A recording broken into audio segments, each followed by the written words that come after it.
cafe smelled faintly of roasted coffee and fresh bread, the kind of warmth that didn't just come from heaters, but from the hum of quiet conversations and the sound of life happening. Outside, the snow was falling harder, coating the city in soft white silence. Inside, Daniel Hayes sat alone at his usual corner table, staring through the window with a blank expression. His soup sat untouched, the steam long faded. He came here every morning before work, not because he loved the place, but because it helped him remember what peace used to feel like.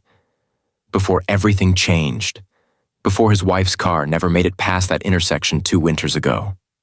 Since then, silence had been his closest companion. It was supposed to be just another lonely breakfast. But then, a small voice broke through the background noise of clinking cups and soft music. Daniel looked up, startled.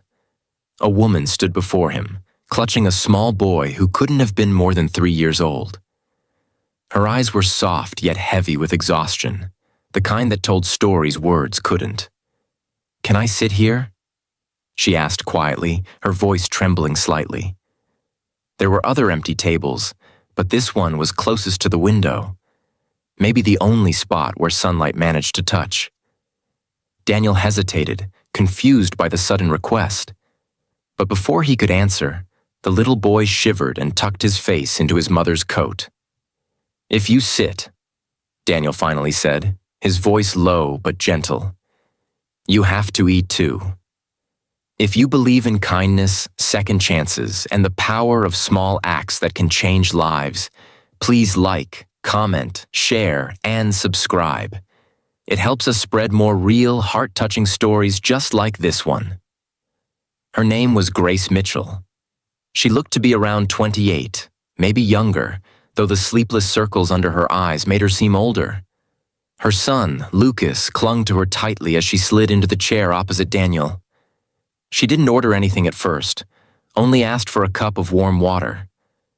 Daniel noticed her coat, beige but worn thin, its edges frayed from too many winters.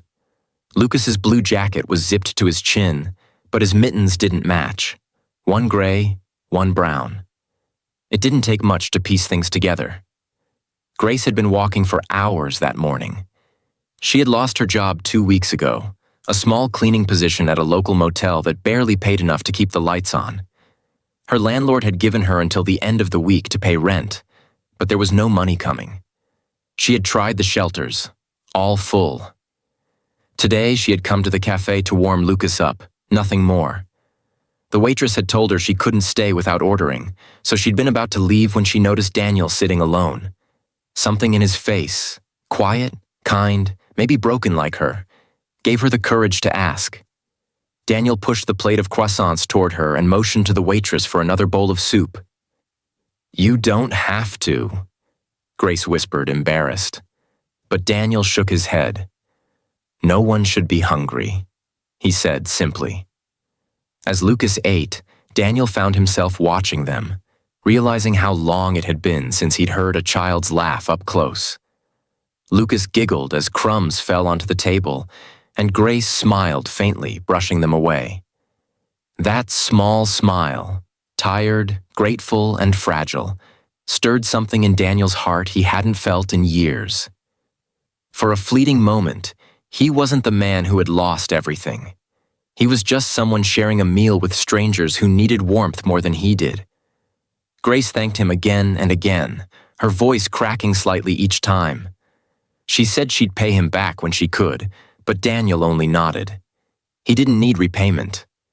What he wanted, though he didn't know it yet, was to feel human again. After they finished, she tried to stand, ready to leave. But Lucas yawned and leaned his head against her shoulder. Daniel noticed how pale she looked, and before she could take another step, he asked softly, "Do you have somewhere to go?" Her silence was answer enough. She didn't want pity, but she was too tired to lie. So she told him a little. Not everything, just enough for him to understand. Her husband had left when Lucas was 1, taking every dollar they had. Her parents were gone. She'd been working odd jobs since, trying to build a life that seemed to crumble every few months. I'll find something, she said finally, forcing a brave smile. I always do. Daniel nodded slowly. He knew that kind of determination. The quiet, desperate kind that holds a person together when everything else falls apart. He reached into his wallet and placed a few bills on the table, not for pity but for peace. Please, he said gently, just get a proper meal tonight. Grace looked at the money, her pride fighting against her need. But when she saw Lucas's sleepy face, she took it with trembling hands. Thank you, she whispered. That night, Daniel couldn't stop thinking about them. The way Grace had held her son close, the way she had looked at her food like it was both a blessing and a reminder of what she didn't have.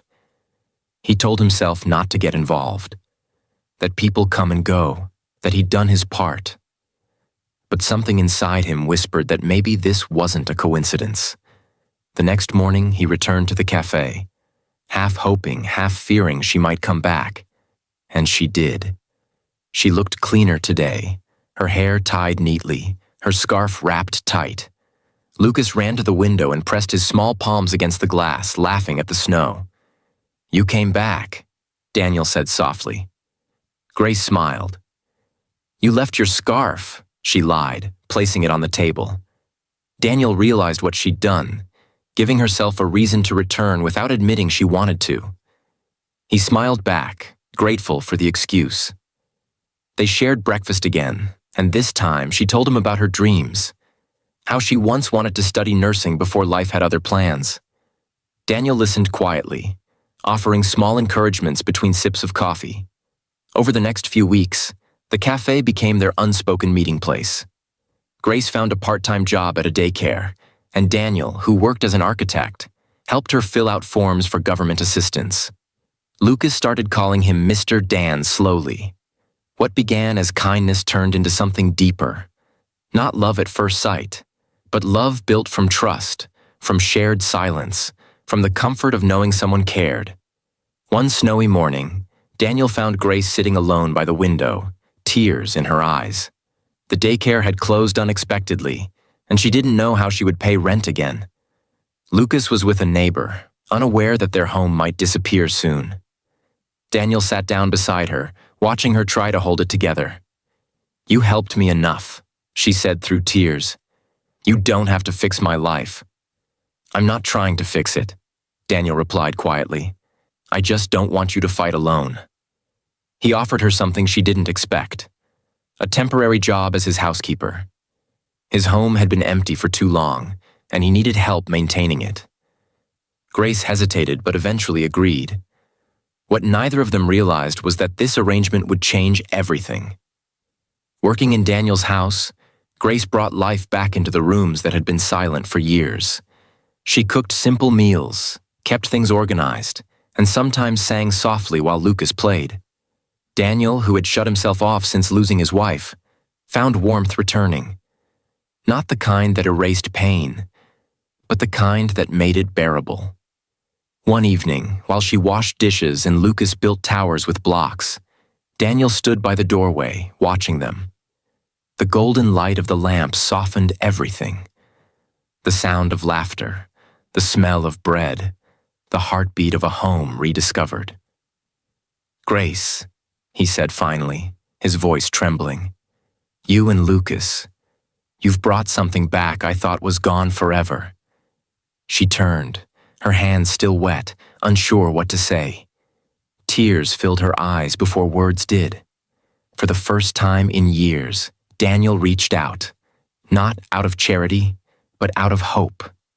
From that day, their lives intertwined in ways neither had planned.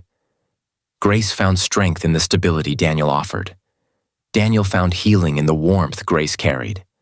Their story wasn't a fairy tale. It was two broken lives mending side by side, slowly, gently. Months passed, and winter melted into spring.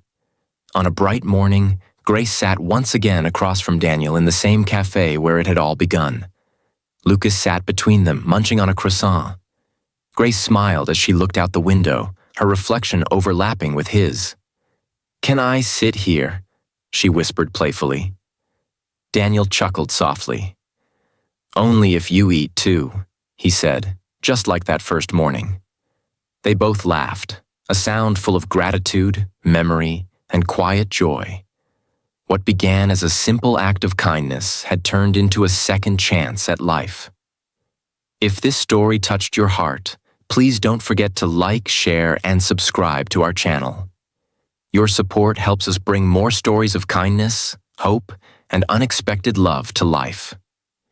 Before you go, tell us in the comments, would you have done what Daniel did? Helped a stranger in need? Or maybe, has someone ever shown you kindness when you least expected it? Because sometimes, one small, "Can I sit here?" can change everything.